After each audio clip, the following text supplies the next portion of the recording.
الله خير يا رجل، هو الكل. وكما قلت انت، سلطان البر والبحر والسماء والوطا واللي تحتها واللي فوق. وقال عنده منصة صواريخ مش يطلقها، هو تو نستناو فيها وقت مش تنطلقها الصواريخ من منصته. وفما حاجة أخرى بالله حسين نلفت ونقرر ربما ما في بالكش بها. نعم. الجزائر اللي هو يتعامل معاها ويثق فيها وعنده معاها بنود سرية مع شنقريحة، هي هو شنقريحة والسيلي، واحد مدني وواحد عسكري، وعنده زاد بنود سرية مع ميلوني وأرسولا فوندرلاين. نعم. هكا يقولوا، فما بنود سرية ما يلزمش يوافق عليها لا برلمان ولا يطلع عليها صحافي، إلا بينه هو برك، هو شخصيا، وبينهم هما اللي عمل معهم العقود. انت تعرفش اللي الجزائر البارح في جرايد قطرية، بلدنا هذه شركة كبيرة متاع ألبان، بلدنا نعم. اسمها، توقع اتفاقية المرحلة الثانية في مشروع بلدنا الجزائر، معناها الشركة هذه متاع الألبان والجزائر بقيمة تتجاوز 635 مليون دولار. نعم. لنقل، شوف، لنقل 30,000 رأس من الأبقار آلية الإنتاج من 9 ولايات أمريكية إلى الجزائر، يجيبوهم حيين يا حسن.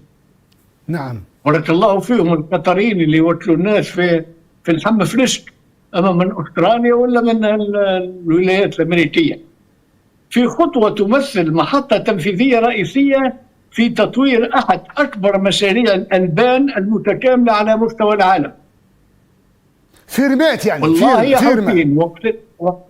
نعم. يعني مش سيقومون بنقل فيرمات من أمريكا للجزائر. إيه، فيرمات كبار بالأبقار نتاعهم. إيه، فيرمات. ويقول لك أنها مش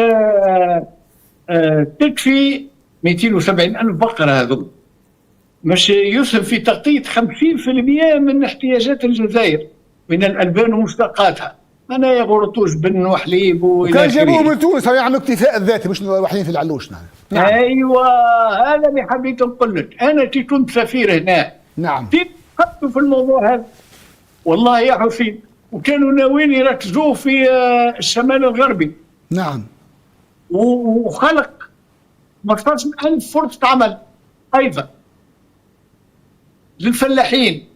وبعدها تشوف عملته الجزائر تحت تمس. ما احنا خفنا على استقلالنا يا دكتور، احنا قالوا استعمرنا قطر. نعم. احنا ثم جماعه قالوا باش استعمرنا قطر. يهودي قالها خليفه الشيباني. نعم. قال الله خير كما جيت استعمرنا قطر، تو ما قطر باش استعمر الجزائر. اي تتصورش، ما فهمش ليه غايه قطر باش تجي تستعمر، تستثمر مش تستعمر، تستثمر. افهموا، احنا باسم السياده، هاني قلت علاش قيس سعيد يرفض. قيل انه عرضوا عليه حاجه من هالنوع هذا او حاجه اخرى كبيره من قطر وتركيا خاصه، هذوك اللي نفعونا ويحبوا يستثمروا في بلادنا. هو قال لا، انا عندي سياده واللي عندي مكفيني.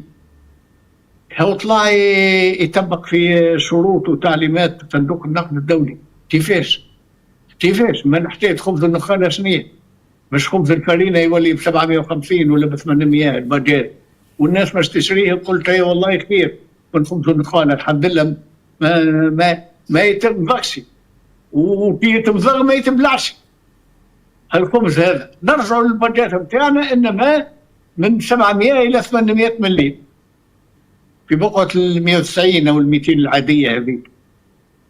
يا راجل الفهلوه، هكا الفهلوه هاي اللزمات هذه يا دكتور، بغض النظر كما قلنا ينطلق من حكمه.